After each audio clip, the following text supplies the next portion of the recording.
Hepe ng Bureau of Corrections, walang iba kundi si Director General Gregorio Catapang Jr. DG Catapang, magandang umaga po. This is Erwin Tulfo and Aljo Bendijo. Live po tayo sa PTV Network at Radyo Pilipinas sa buong bansa. Magandang umaga po, General. Ay, magandang umaga po, Kong Erwin at Boss Aljo. Morning po. Magandang umaga sa tagapakinig ninyo. Opo. I have heard relieve na po ito, suspendido na itong mga gwardya na ito at maaring makasuhan pa. Tama po ba, DG Catapang? Opo, depende po sa patutunguhan ng investigasyon.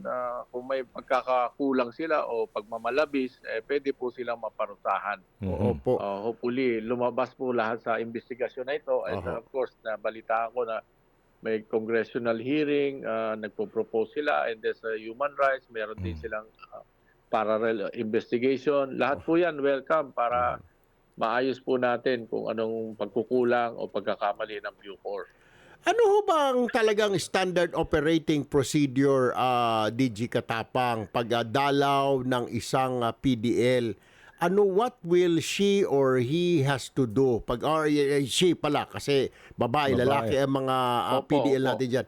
Ano po ba, will they be subjected to, kailangan they have to take off their clothes? Sino po ang nagbabantay? Mga lalaki? Can you explain it to us, DG Catapang, sir? Unang-una po, may tatlong klaseng bisita po yan.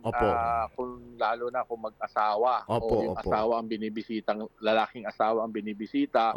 May tawag po tayong conjugal visit na pwede sila magsama sa isang kwarto at magkaroon ng konting intimacy.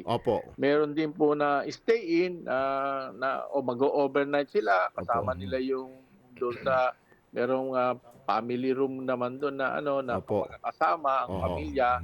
Meron din park na pwede sila magsama doon sa habang may ginawa tayong public park doon. And then meron ding visiting, yung nakaisa silang isang lamesa, nagkikwentuhan lang, and then after mga alas 3, alas 4, mag-uuwian na po sila, wala nang overnight.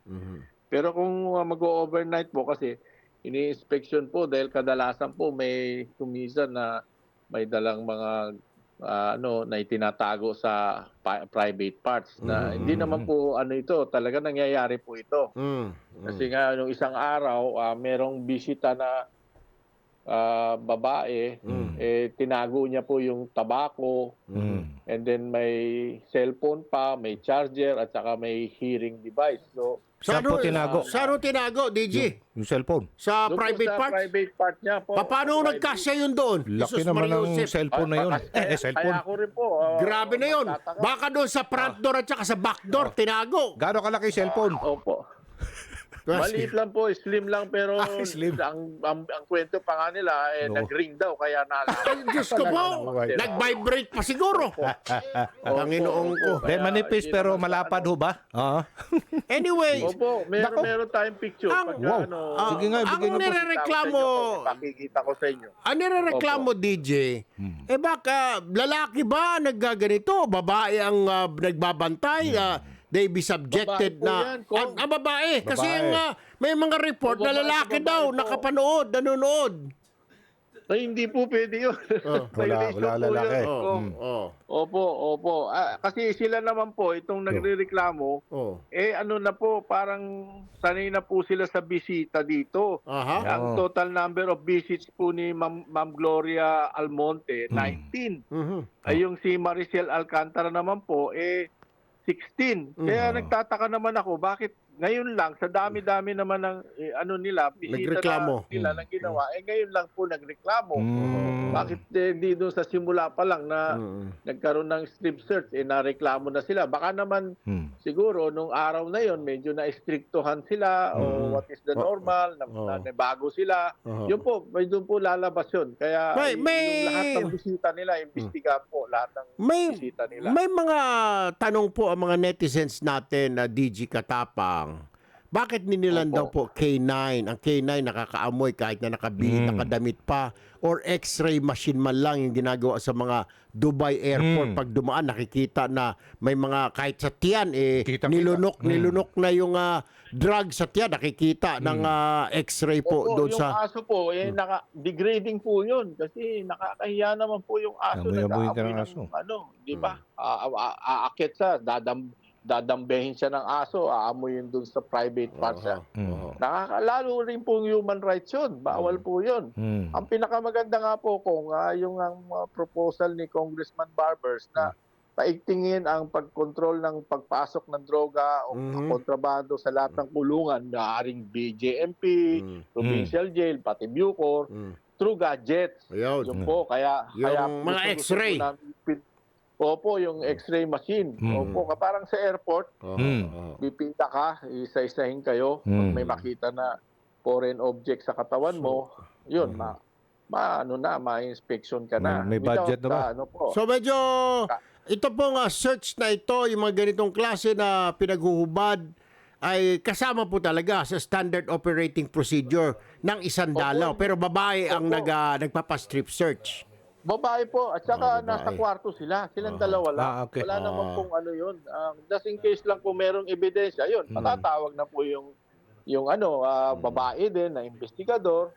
And then kung talagang positive na may dalang drugs o tabako, magbibihis na yung babae pag nakuha na yung gamit. Tapos saka na po kakanda ka ng investigation. Pumirma ba ng... Kaya nakakaawa nga po yung mga mule. Kumbaga, common law wipe nila, pinapahamak po nila, inuutusan nila magdala ng drugs o whatever. So, sa pangyayaring ito, DG Katapang, baka magkaroon na naman ngayon daw ng ayon sa mga netizen, baka humigpit ang dalaw na naman or kansilado muna ang mga dalaw, sir? Hindi po. Tuloy po yung dalaw. Basta willing po silang magpa-search. Opo.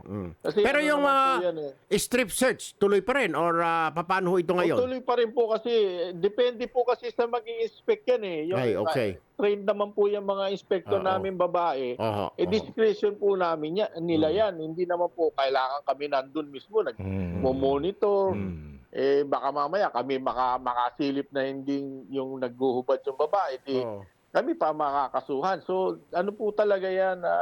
Strict ang yan. May protocol and trained po yan. DJ. Kung nagmalabis po yan sila, paparusahan po natin. Kung nagmalabis po, yun po ang ano. Yusek, DJ, this is Aljo Bendijo. Di ba pumirma sila ng waiver?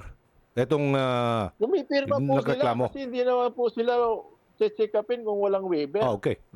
Kasama ba sa search talaga ang pagpapatuwad at pinabubulat-lat pa yung mga private parts? Totoo ba yan, DJ? Pinapa-squat po. Nagpa-video po kami. Tinawag po namin yung media. Pinaki-video namin yung yung protocol para makita na. Kasi ini-exaggerate naman po na hindi po hinahawakan yun. Pinapa-squat lang, pinapatuwad, pinapa-ire. Just in case, kung minsan nakikita naman, visual, makikita na may tali. So, hihilain lang yung tali na yun, lalabas na lahat yung mga ebidensya. Opo. Anyway, medyo mukhang masalimuot yan. But anyway, sir, paubayan na lang ho namin sa inyo dahil ang dami na nag-iimbestiga dyan. DOJ, kayo, CHR, mag-iimbestiga rin. Tabayan na lang ho natin ang resulta siguro. DG Katapang. Ano po? Opo, basta po kami will not cooperate. Hide anything. Mas gusto po namin kung nagkamali kami, may mga procedure. Gusto rin po namin na makita ng Congress na talagang kailangan natin itong gamit na ito para maiwasan na po natin yung mga... Yan ang rekomendasyon ko sa next budget hearing, DG Katapang, sa APRO namin, na ibigay na yung mga ganito, hindi lang sa Bucor, pati sa BJMP, di ba? Para maiwasan na yung mga ganito. Salamat po. Sige po, DG Katapang, sir. Sir, salamat po sa oras din na binigay niyo po sa amin. Thank you po. Good morning. Attorney Faida Maniri Dumarpa, ang Commissioner ng Commission on Human Rights. Magandang umaga po, Attorney Dumarpa. Magandang umaga din po, Kung Erwin and Sir Aljo. Opo. Attorney, nasa policy rin pala nila, standard operating procedure, ang pagpapahubad sa mga dalaw ng mga PDL sa Bucor, ito raw po ay nasa SOP nila, Standard Operating Procedure, pati yung pagpapahubad po yata at may waiver din na pinipirmahan. Paano po ito ngayon, attorney? Ano ho ang sisilipin nyo rito ngayon na paglabag sa karapatang pantao ng dalaw, Attorney Dumarpa? Yes po, Kong Erwin, una po sa lahat, sir, allow me to say po na kung yung mga allegations po na iyan patungkol sa paglabag ng karapatang pantao ay kung yan po ay totoo, ito po ay labis na nakakabahala. Ang komisyon po ay nababahala dahil ang dignidad po ng tao ay napakahalaga. Tama. Patungkol po sa tanong ninyo, sir, sa kanilang SOP, sa amin po sa komisyon, ang sinusundan po namin na yung international standards na tinatawag po natin na Mandela Rules. Tama naman po, nasa Mandela Rules po yan po ay in black and white na karapatan ng mga detention facilities, in this particular case po ay Bucor, na panatilihin ang seguridad ng kanilang pasilidad at kasama ang pag-iinspeksyon. In fact po, kasama rin po yung sinasabi nilang cavity search. No? However, may mga conditions po na susundan para po gawin ang ganong klaseng search, sir, no? Kong Erwin. Yun po yung titingnan po namin yan kung yung SOP po ng Bucor in this particular instance is in accordance with the standards set sa Mandela Rules po. So, I guess siguro this is a blessing in disguise, Attorney Faida, na nangyari ito para mapag-usapan kung kailangan mang baguhin ng Bucor, hindi lang Bucor, pati mga BGMP at iba pa mga kulungan natin, baguhin itong ganitong klaseng mga issues, itong mga dalaw, pagpapahubad, etc. Siguro now is the right time to fix this problem. Baka hindi lang napapansin dati, Attorney Dumarpa. Opo, Kong Erwin, allow me po to share na bago po nag-file ng formal complaint yung mga complainant sa CHR noong Monday, noong April 29 po, may mga informal reports na po kaming na-receive tungkol sa incident na ito. So ako po personally, kasama po ang aming prevention team sa CHR, bumisita po sa Bucor at kami po ay tinanggap ni ASEC Toralba. Nasabi po, we confronted po the management at pinarating po namin ang issue na ito. And as a matter of fact, sa parte namin, dahil SOP nga, kami po ay nag-offer ng technical assistance na kumbaga ay kung kami po ay bibigyan ng pagkakataon na i-review ang kanilang manuals, SOP, pwede po naming i-review para masigurado na sang-ayon ito sa ating standard na na-maintain at nare-respeto yung dignidad at privacy po ng ating mga bumibisitang pamilya ng ating mga PDLs po, Kong Erwin. Alright. Okay, well, paubayan na lang po namin sa inyong kakayahan yan at your judgment and investigation.